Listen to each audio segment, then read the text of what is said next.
Dr. Jonny Bowden, welcome to the Biohacking Secret Show.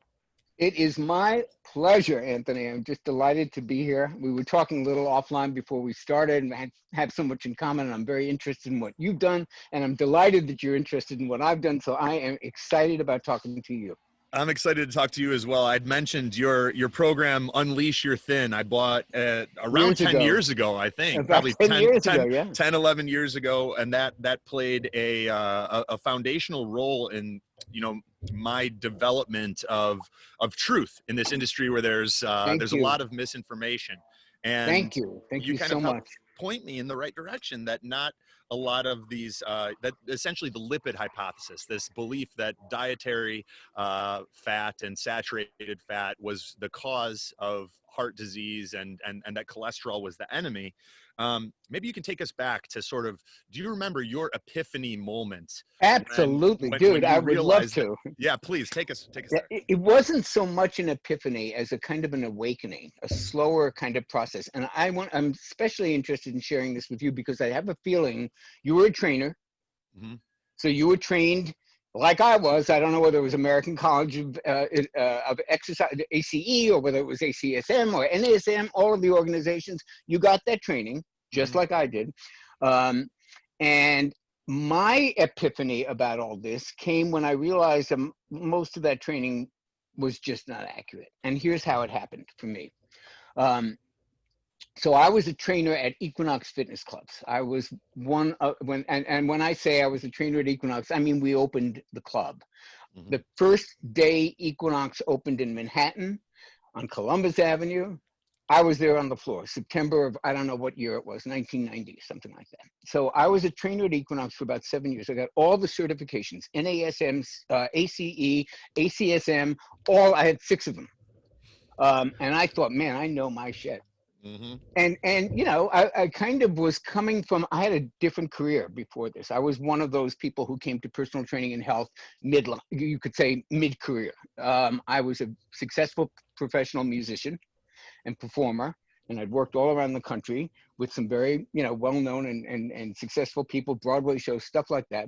But I got interested in health and fitness largely, not quite like you did because of an illness, but I was a physical mess, man. I mean, think about musicians in the Woodstock era, mm-hmm. Sex, drugs, and rock and roll, and I'm emphasis on the drugs, drinking, coffee and cigarettes is the breakfast, and you wake up around 11. I mean, that's who I was, and I got interested in this slowly. I was bored. We'd travel around the country doing shows and setting up for Broadway, for off-Broadway shows that would tour around the country, and we'd be in a city for a week. There's nothing to do. Once you got the show down, you show up at night, sound check, you're up.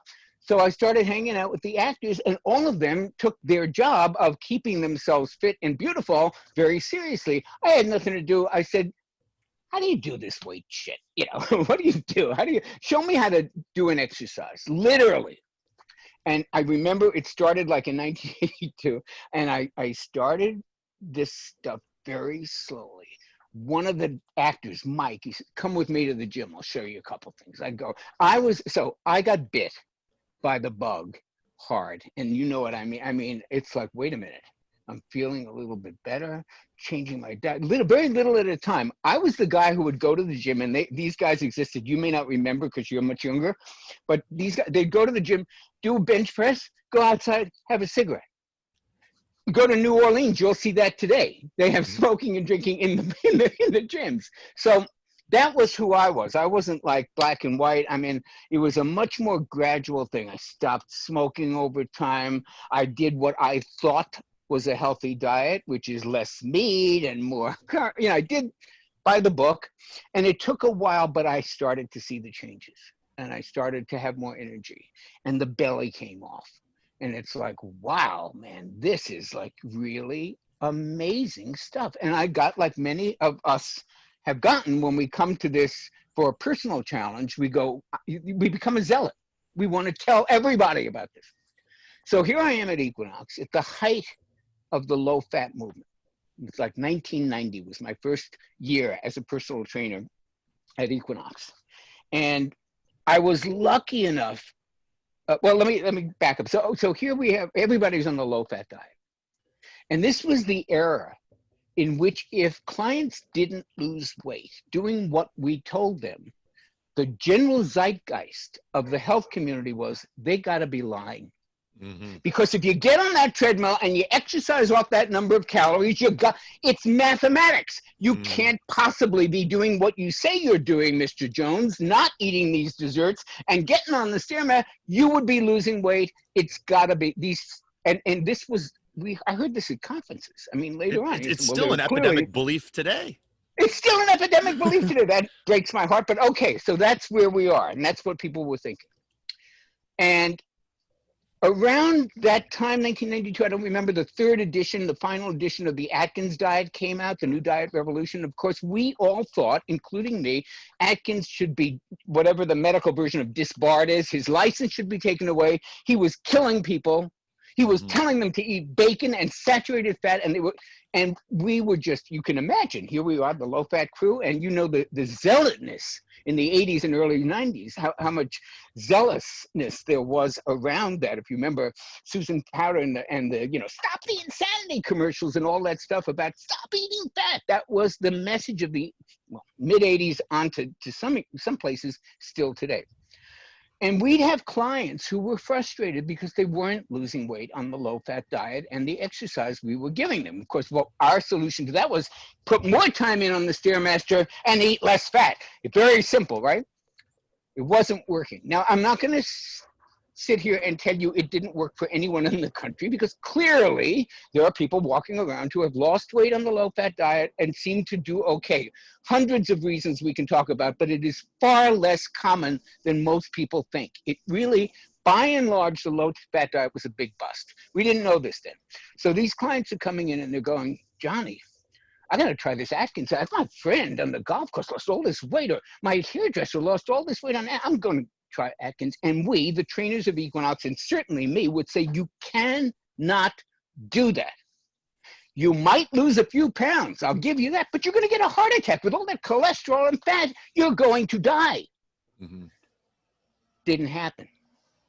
They'd come back and they looked better, and their waists had gone down, and their eyes were clearer, and they had more energy, and they went to their doctors. And this is a typical thing that would happen with the doctors, and really something to point out. I remember, I can't even count the number of cases where they would go to their doctor, and the doctor would say, Mrs. Jones, holy moly, look what you've done. This is magnificent. Look, these results, this is great. What have you been doing? And they'd say, well, I went on the Atkins diet. And the doctor would say, you can't do that. It will kill you. Let that sink in. So they're looking at the data, they're reading the blood tests, they're seeing lower triglycerides, better HDL to triglyceride to HDL ratio, lower inflammatory markers, lower A1C, lower blood glucose, and they're going, this can't be, because we all know the Atkins diet will kill you. This presents what psychologists call cognitive dissonance. You've got two ideas that can't both be true. You have dissonance between the two ideas, one of which is these people in front of me are doing damn well. The other of which is this diet kills people. They can't both be right. Now, up to this time, I had no training in nutrition. I'm just a trainer going like Perry Mason. Well, this doesn't fit. So I decided to start studying nutrition. It was around 1998, and I lucked into studying with one of the great gurus who's no longer with us, but who probably half the A-list people that you would know of have heard of him or studied with him, J.J. Burgeon. We were all proteges of Robert Crayon, and Robert was a skeptic about a lot of this, and he was very research-oriented, and he was very little outside the box. And I was lucky to have professors like that. And he would put on these conferences, and they'd have people like Mike and Mary Dan Eads, who wrote Protein Power, who were big low-carb people. He'd have people like Sally Fallon and Mary Enig, who wrote, Nourishing Traditions, and the Whole Foods book that the ancestral health movement uses as a guide. We'd hear these people, right? So we'd hear these people, and they were also a little skeptical about how this saturated fat. And I'm thinking, as a trainer, we've been telling these people to stay away from something, but when when they add it back to their diet, they seem to be doing better. What's wrong here? And that's when I began it was very slow. I started with a certified nutritionist degree, which doesn't really mean anything. It took a year, and eventually I got my PhD in holistic nutrition, and I'd already had a master's in psychology, which happened to serve me very well in dealing with the clients and understanding the issues, as you and I talked about offline, that are not just about diet and exercise, but are about the whole person's life and all of those things and how they impact our weight, our health, and our metabolism. I'm sure we're going to get into all of that later. But the point was that I saw that there was something amiss here. And as I got my education, I began to look at more of the science. I knew how to read research already because I had a master's in psychology, and we have 2 years of statistics and research design. So I know how to read those studies, and I know when they're bullshitting. And I started looking there, and the evidence just wasn't there. It just wasn't there. So I started to think about the epidemic of diabetes that we were seeing, the epidemic of metabolic syndrome, the epidemic of obesity, and all the other things that we talk about. And what were these people eating? They were avoiding fat for one reason only, because it raised their cholesterol. And raising their cholesterol made them die. But if that weren't true, and it was starting to look like to me, like there's a big fallacy in that argument. If that wasn't true, then the dietary recommendations of the last 40 years crumbles like a house of cards, because it's all based on the notion that fat and animal products raise cholesterol, which in turn raises heart disease. So that's how a trainer from Equinox in 1999 starts writing books like this, The Great Cholesterol Myth, because it is at the heart of our belief system that dietary fat will kill us. And if we could blow that one out of the water, that boneheaded notion out of the water, we could really change people's diets. And it wouldn't be about lowering cholesterol, it would be about protecting you from heart disease. And they are two very different things. At what point in your journey, because I mean, I have to thank you, as I mentioned, we had a lot of the same certifications. I was an NCSF certified personal trainer. I was teaching yoga. I'd become a certified nutrition specialist. And which, by the way, can I just tell the audience how big a deal that is? Because CNS is not easy to get. That test is probably the hardest test I ever took in my entire life, and I spent a year studying it for it. So congratulations, and we need to let people know the importance of the CNS credential. It's very important. A lot of people see it on my books and go, what is that? It's board certification by the most important nutrition organization in the country. It's a big deal. I appreciate you saying that. And I mean, fortunately, I had a little bit of a head start, because I got that certification at least a year or two after I'd torn through dozens of books, including, Unleash Your Thin and some of the ones that you had written. So there was actually a part of my brain where I had to reconcile what I knew to be true from the scientific research and what you had put out there, and what they were teaching to be true in the CNS course at the time. And there was a little bit of a disconnect. There was, because even though that's a great organization, most of them are MDs. They are more open to nutrition than most, but the come to Jesus moment about fat and cholesterol is still happening in those academic circles, although I will tell you it's changing. I mean, I go every year to the Scripps conference on evidence-based supplements, and Mimi Girani, who's one of the top cardiologists in integrative medicine, when I started going to that, it was all about, you got to do this for cholesterol. She talked about natural ways to lower it, but they bought into the same notion that lowering cholesterol was what it was about, except they said there's ways to do it, and they mentioned lifestyle and stress and red rice yeast, but they were still focused on that. And I remember about 2 years ago when I saw her at that thing, I showed her a copy of The Great Cholesterol Myth, and she said, oh yeah, cholesterol, that doesn't matter. So those things are really starting to change, but they are very much entrenched in basic conventional medicine, and even to some extent on the fringes of complementary integrative functional medicine. There are still some people who are true believers in the cholesterol hypothesis. Yeah. I mean, well, let's talk a little bit more about that. Like, where are you today when it comes to testing for cholesterol? Because, you know, the information that's out there, you'll hear everything from cholesterol is associated with longevity to if your cholesterol's high, it will kill you. And there's a lot of nuance to cardiovascular testing. I mean, do you believe that testing for cholesterol has a role in preventing what is one of the primary killers of humanity? You've got heart disease, cardiovascular disease, cerebrovascular disease, and cancer. And then now on the rise is neurodegenerative disease. But what does testing for cholesterol have a role? Yes, but, and this is the thing that I think is most misunderstood from the first edition of our book. They thought we were saying cholesterol doesn't matter, cholesterol testing doesn't.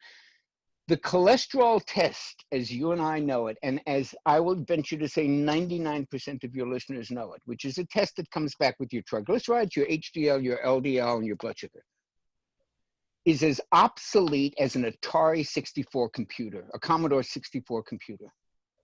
Doesn't mean it didn't have a use at one time. When I got my first Commodore 64, man, wow! You know, when I got my first flip phone, wow! We got smartphones. We got iPhone 11X Pros, and we got Samsung Galaxies. And we're using a friggin' flip phone. Let me give you a brief history of cholesterol testing, and you will see the idiocy of using that test for anything other than toilet paper.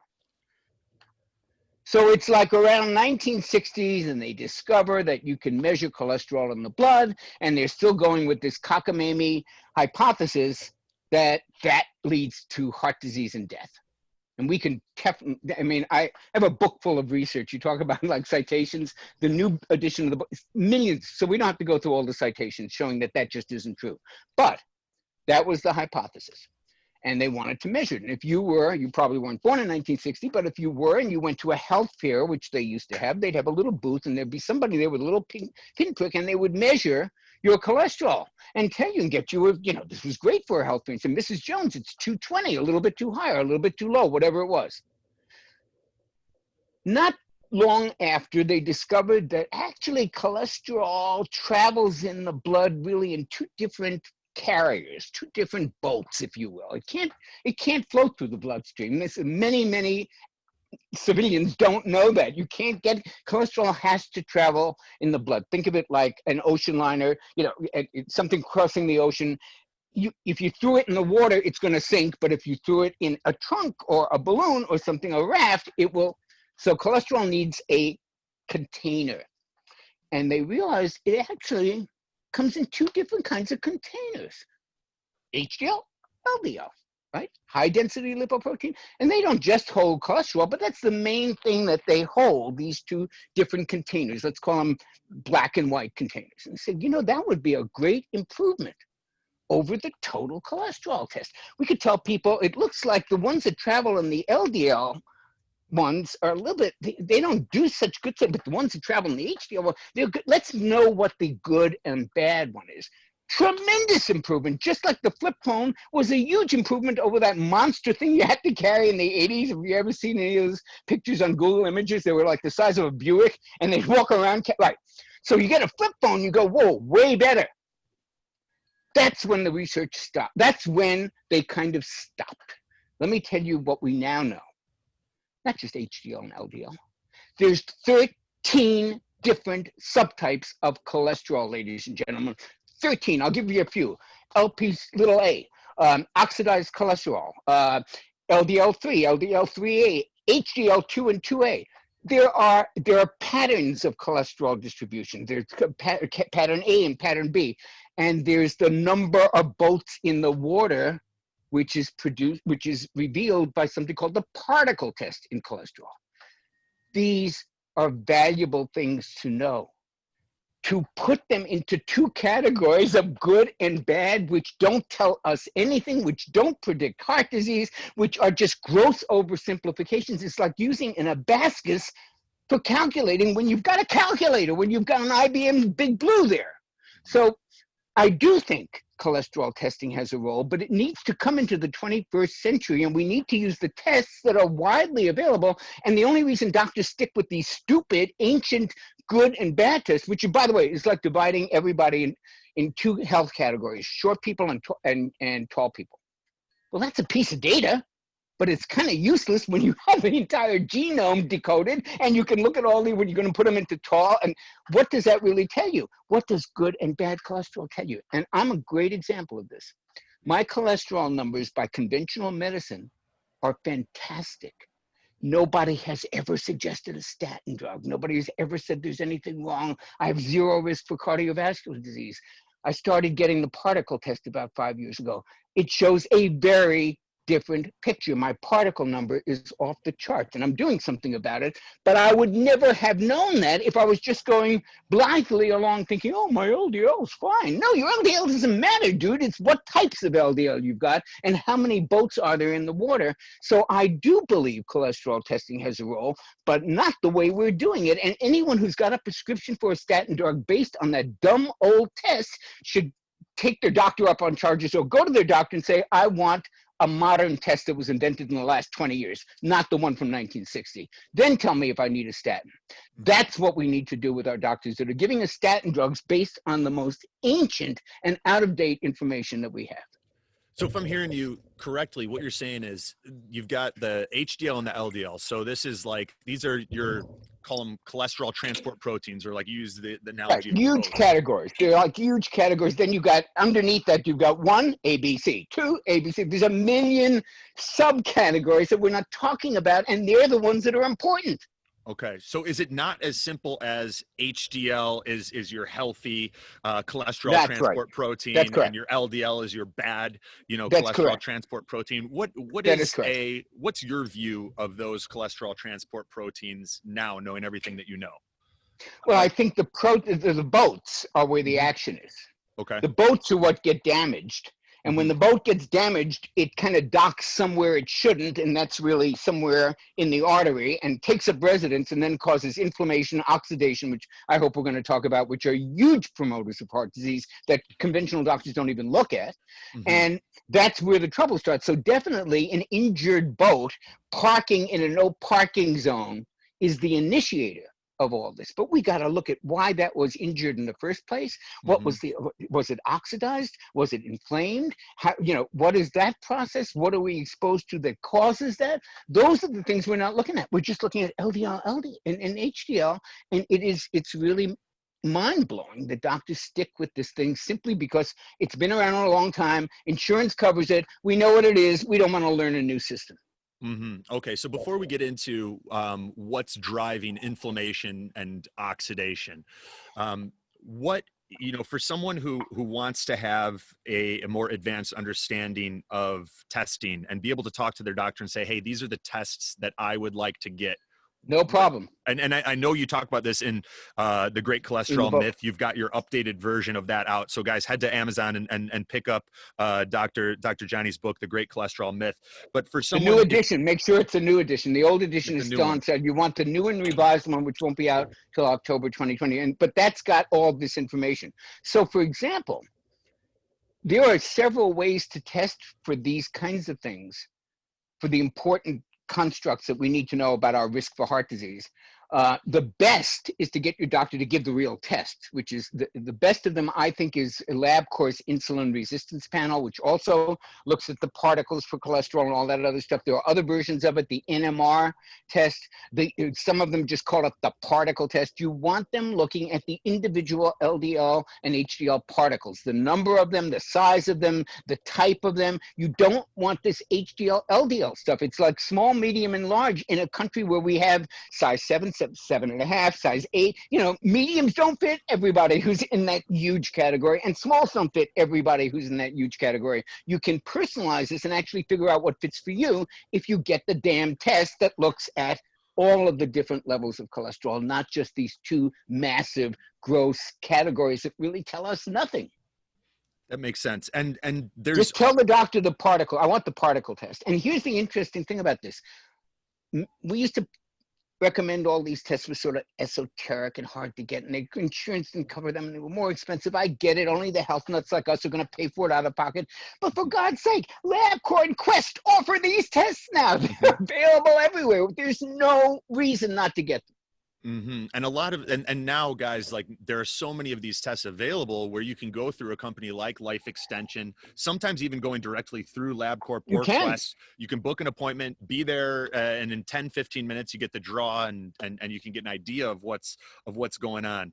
I'd like to talk a little bit about the overlap between what you've seen on, or what would be considered like optimal for these tests if you're interested in both body composition, which you've specialized in with a lot of your programs, and health and longevity, right? So like, where does someone want to be with their particle numbers?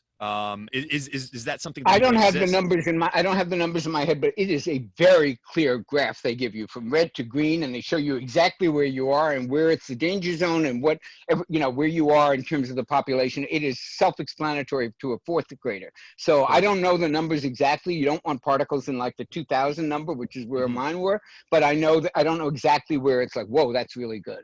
But it's really easy to find out. I want to make sure we talk about some of the things that damage cholesterol and damage our health and metabolism in general, that we can actually do something about, like inflammation and oxidation. When we wrote the first edition, I'll just show it. Don't get this one, get the new one. But in the first edition, we basically said the two major things we need to look at is oxidation and inflammation. Now, I would add to that sugar, glycation, things like that. But inflammation and oxidation are almost beginning to get traction in the normal medical world. They actually now understand inflammatory measures. And so I think that figuring out how we can biohack the most antioxidant power for our bodies and the most anti-inflammatory. It looks like you're in a very anti-inflammatory setting right now. And I want to call attention to the fact that non-dietary things can cause inflammation. Stress causes inflammation. You're in a very unstressed looking environment. So am I. Yeah, These things actually matter. And both of in us are fact, outside right now in the sun, breathing fresh air in parts of the can't beat world it. that aren't loaded with a ton of pollution.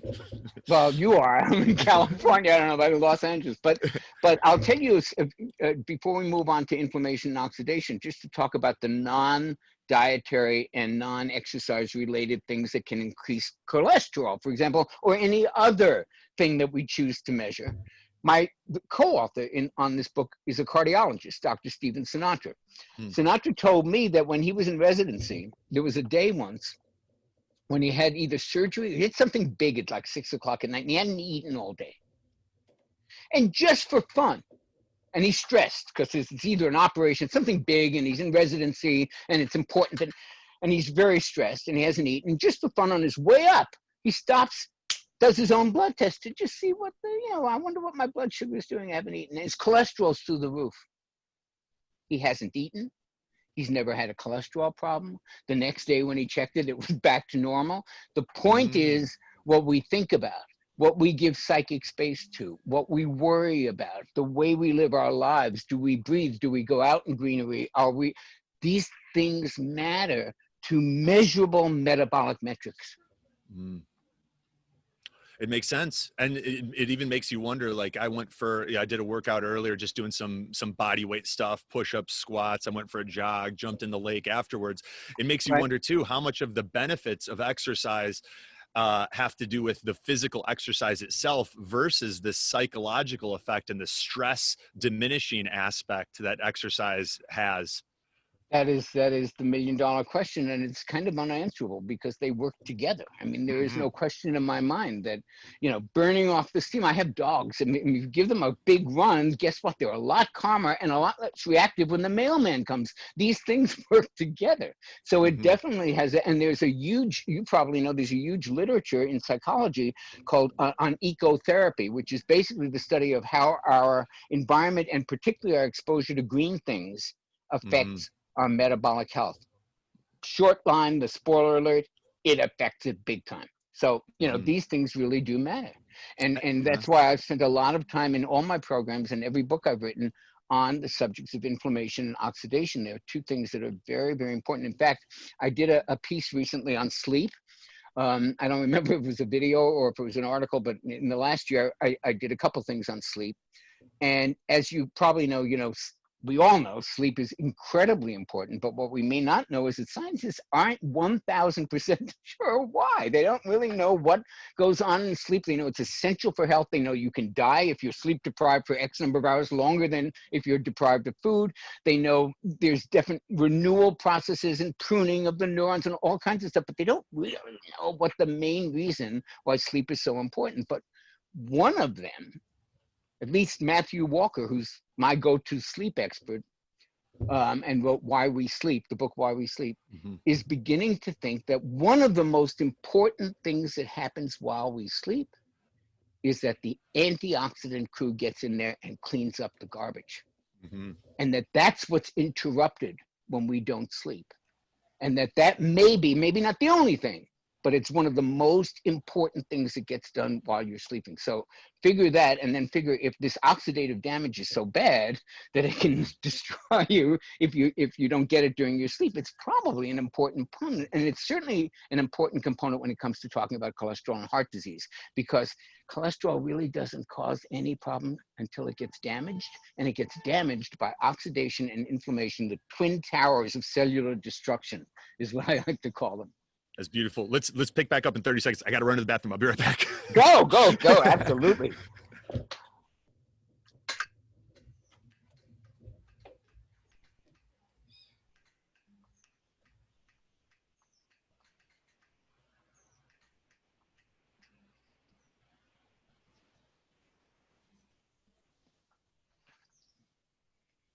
Hold on, I'll be right back.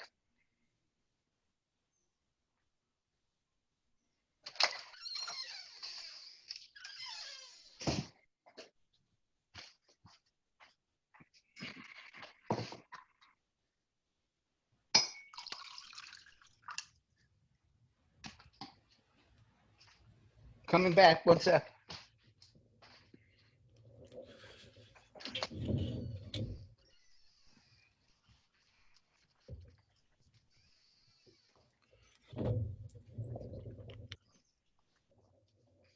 Just calm down. Cooper, you have to be quiet. Okay, hey. Rock. So I think that's a huge point, because one of the, I love putting together pieces of the puzzle, connecting dots that maybe haven't been connected, or at least haven't had a lot of attention brought to them. And when we sleep, we know that, our body, that's when we produce melatonin, this antioxidant that crosses the blood-brain barrier. It's been shown to help clear out some of the beta amyloid plaque and tau proteins that have been connected with Alzheimer's and neurodegenerative disease. And if you're not sleeping well, deeply, there is a possibility that the food that you're consuming could oxidize. You could be exposed to more inflammation because that part of the process is compromised. Let's talk a little bit about inflammation and oxidation, and what are some of the key drivers behind those twin towers that you mentioned. Well, let's start with oxidation. So oxidation, for those who are not quite clear of what it is and what antioxidants do, the best way to think of it is you got a picnic table, you cut up an apple, leave the slices out on the picnic table, go to bed, come back the next day. What do they look like? They're going to be brown.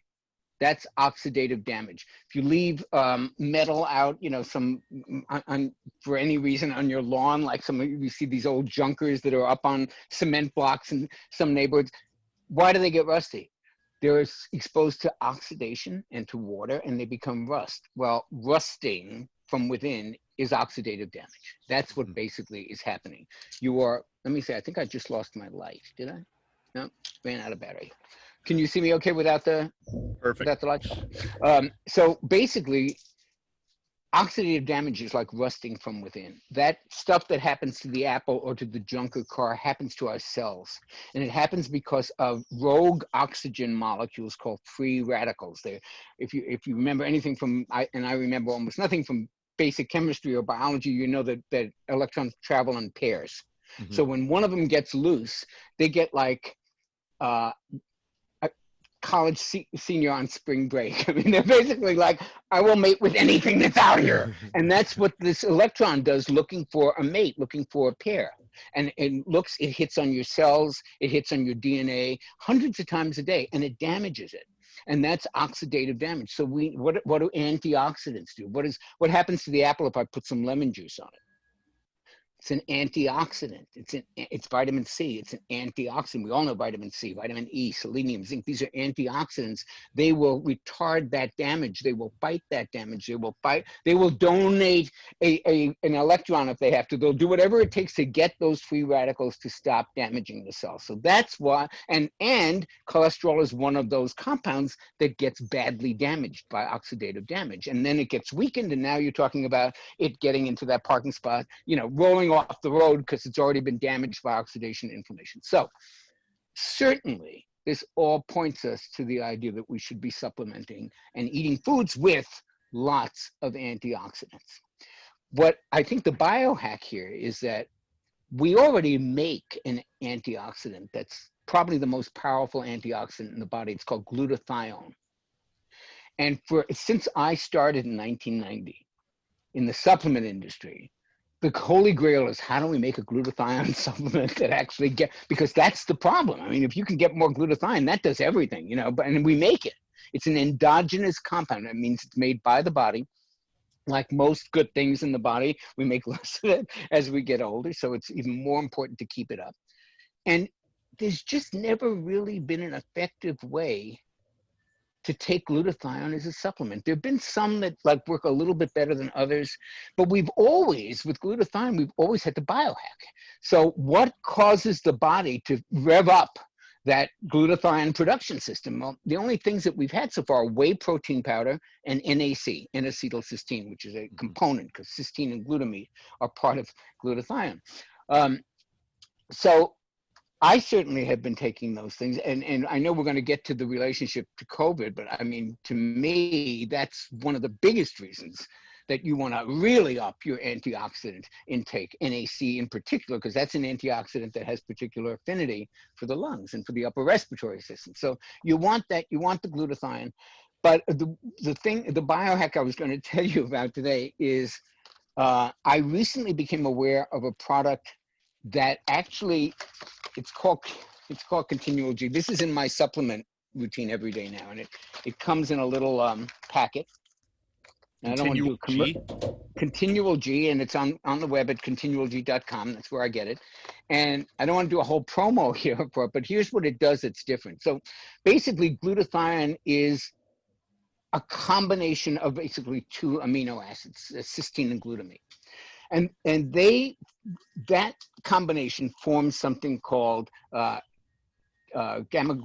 glutamate. It's a combination of those two amino acids, and that's caused by an enzyme.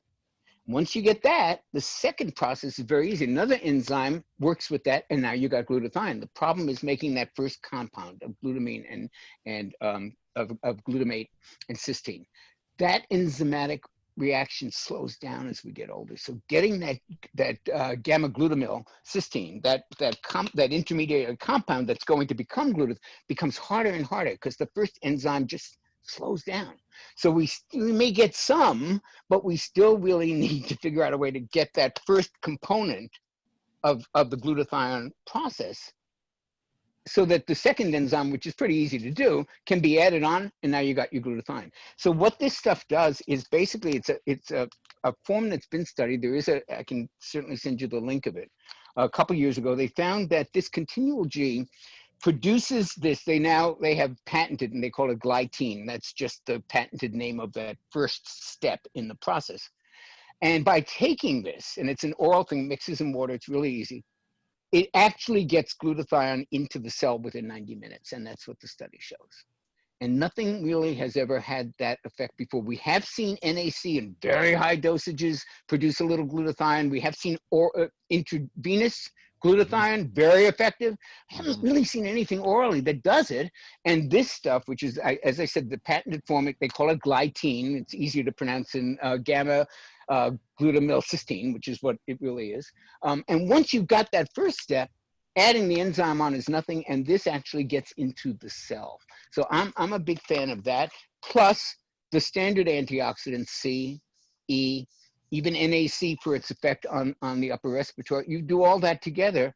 And, I was told this was off the record, someone told me this, and I would never quote it and would never be a claim of the company. But when I met with a couple of the people who were the scientists who were in on the development of this, and he said, well, of course we can't say this, but I would love to know if one person who's taking this and who has serious glutathione in their blood and in their cells, I'd like to know if one of them ever got COVID.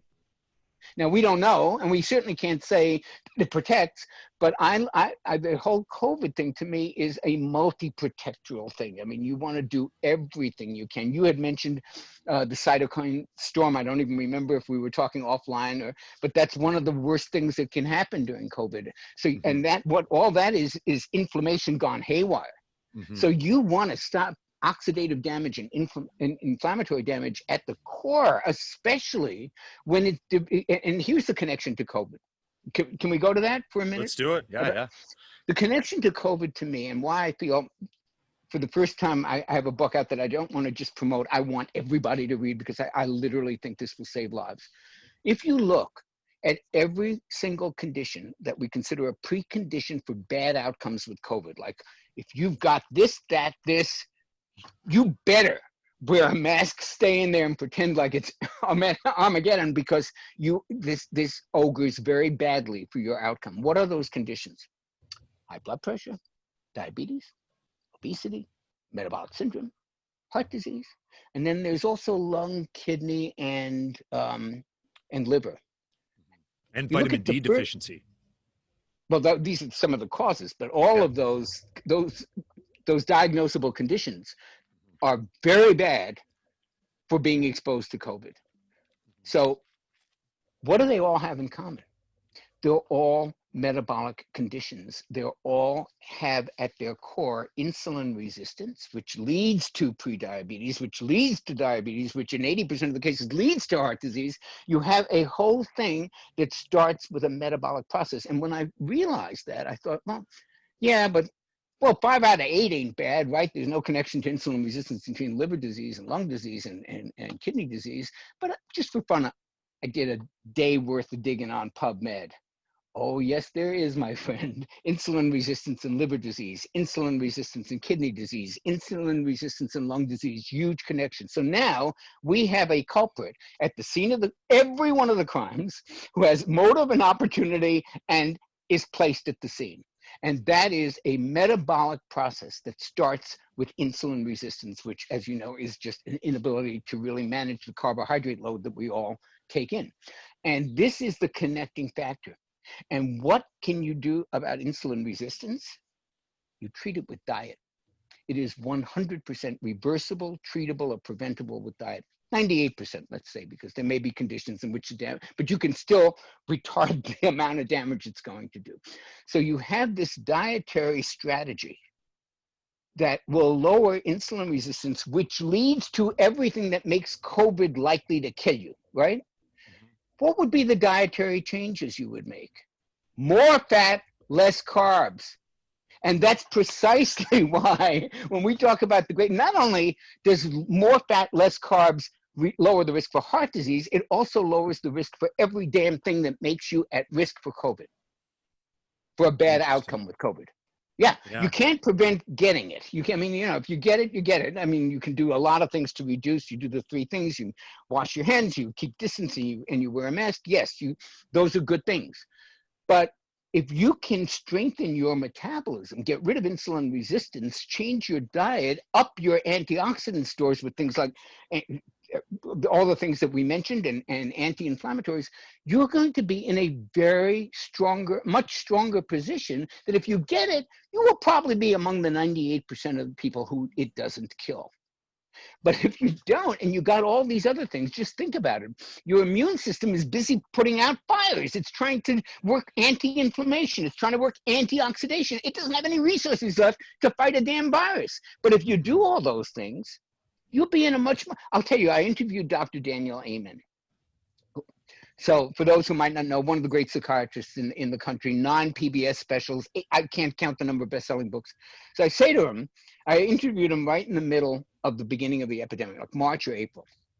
And I said, Daniel, you know, you and I are same age range, and you know, you're in the same range. You know, you're big, you're susceptible, and you know, and, how do you feel about it? Are you scared of it?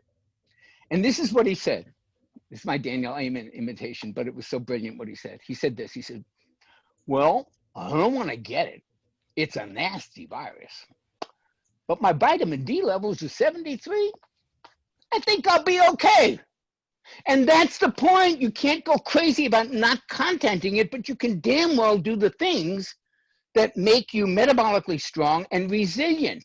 And that's why I'm so hot on my book, The Great Cholesterol Myth, because I'm basically saying if you would just change your diet and your lifestyle and stop being so afraid of cholesterol and saturated fat and incorporate those when they are necessary to build your immune system, you will be in a much better place should you encounter this particular virus or the next one.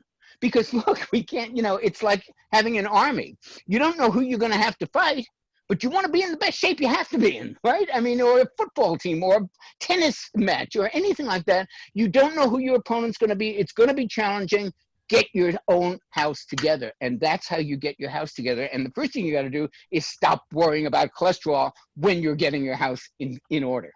No, it's brilliant, and I completely agree. I mean, you've covered the fact that the role of inflammation and oxidation in driving heart disease, and you talked about some of the antioxidants that we can take exogenously that will drive up glutathione levels in the body. You mentioned continual G. We talked about N-acetylcysteine. You talked about vitamin C and selenium and vitamin E. Zinc, Are there zinc. Zinc, that's another huge one, especially as it relates to COVID and, you know, a number of the frontline doctors talking about the relationship with zinc and hydroxychloroquine and azithromycin being an effective combination for those individuals who get hit pretty hard and need medical treatment. Are there any other overlooked causes of oxidation and inflammation that you'd like to bring people's awareness to, things that they're doing that they don't even realize are driving up inflammation and oxidation? Well, some of them are out of our control. Our air quality. I mean, the toxins that we're exposed to cause inflammation, and frequently, I mean, these are they go together. It's almost impossible. It's chicken and egg. I mean, if there's oxidation, it's going to get inflamed. And if there's inflammation, it's going to get oxidized. I mean, it's certainly with cholesterol, it's very hard to separate those two things. But toxins do it, exposure to, you know, to crappy things in the food, pesticides, all that heavy stuff. Metals, I would imagine. Absolutely heavy metals. Some medicines, recreational drugs sometimes, some that are not, you know, prescription drugs, and stress. All those things help the cascade to get a life. And that's why, since many of those are not as modifiable as we would like, many of us don't have the opportunity to sit where you're sitting or where I'm sitting. I'm very aware of that. And they may not even have an opportunity to be exposed to greenery, or they may have to look a lot harder than you and I might have to look. There are still things that we can do to create a stronger antioxidant force in our army, a stronger anti-inflammation force in our army, and to reduce those sources of inflammation, oxidation, and stress that we have some control over. And with the rest, just build that army up, man, so that when they come, it doesn't take you out. It's always, the example I always give is hurricanes. So you have a coast of Florida, you got all these homes. You have a big, you know, whatever the Category 4 hurricane, and you look at it afterwards, and half the homes are not standing anymore, but half of them are. Why are those homes standing and the others aren't? They were built better. They were built with stronger materials and a heavier foundation, and they're able to, maybe they couldn't withstand a Category 10, but give the same hurricane to houses made of bamboo and houses made of concrete and steel reinforcement, you're going to get a different result. And that's how I feel about our bodies. To the extent that we can, we got to build this stuff out of concrete and steel, not out of the flimsy bamboo that we get with high carb diets and processed foods.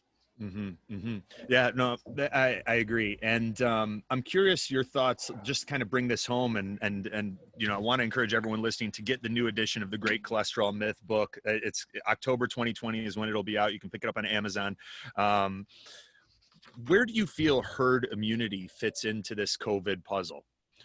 Is it because there's a lot of the recommendations that we're being given through the mainstream media are put a mask on your face, stay away from each other. And what we've kind of seen throughout history is that, you know, typically when 10 to 20% of the population is exposed to something, if those individuals are healthy, that's really what allows us to move past some of this chaos that we've been experiencing. What are your thoughts on herd immunity and how that fits into the COVID puzzle?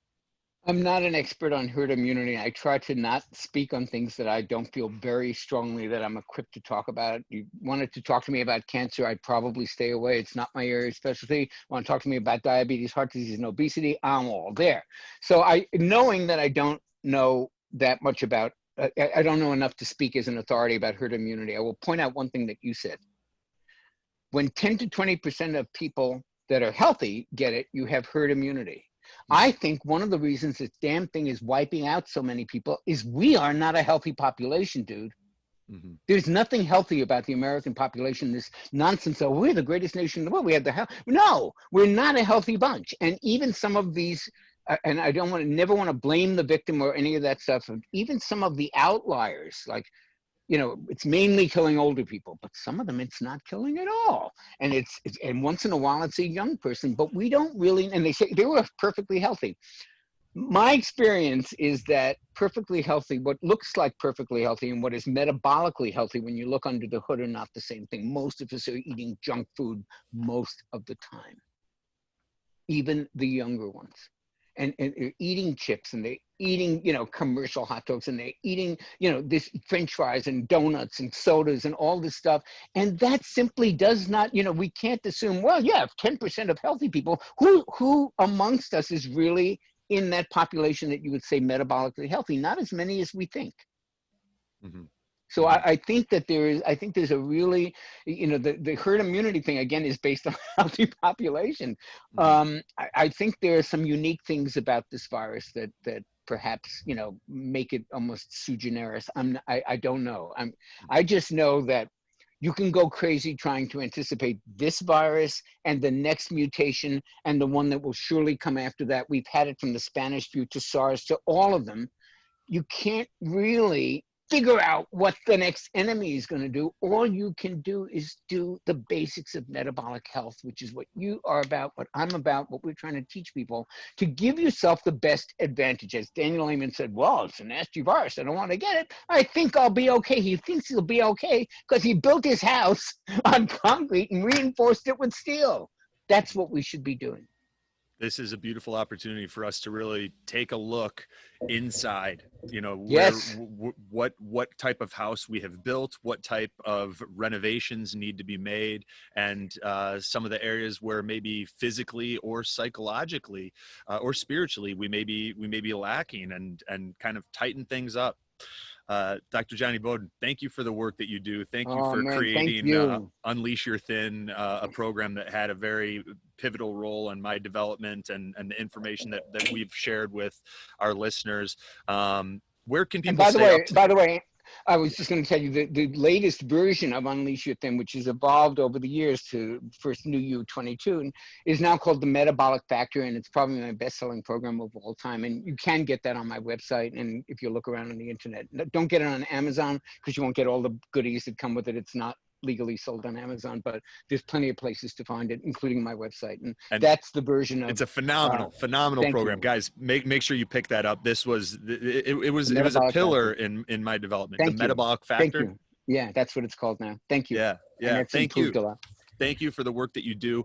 And where's the best place for people to stay up to date on books like The Great Cholesterol Myth and updates and all that sort of thing? Just if you go to my website, which is johnnybowden.com with no H in Johnny, Jonny, Bowden, Bowden. I have a newsletter. I tell everybody what I'm doing, what my YouTube videos are about that week or that month, and what books are coming out. And you can probably stay in touch with me that way. Or if you like Twitter and Instagram, it's at Jonny Bowden. Dr. Jonny Bowden, thank you very much. Thank you, man. Real pleasure. We'll talk again. Absolutely.